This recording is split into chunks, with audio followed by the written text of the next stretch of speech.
হ্যাঁ স্বামী। আমি কয় মাস পরে তোমার এখানে এসেছি জানো? মনে হয় 6 মাস। 6 মাস? হ্যাঁ অনেক দূরে হয়ে গেছে তাই না? তাই তো মনে হচ্ছে। তাই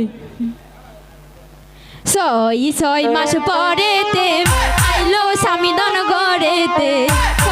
6 মাস পরেতে আইলো স্বামী দন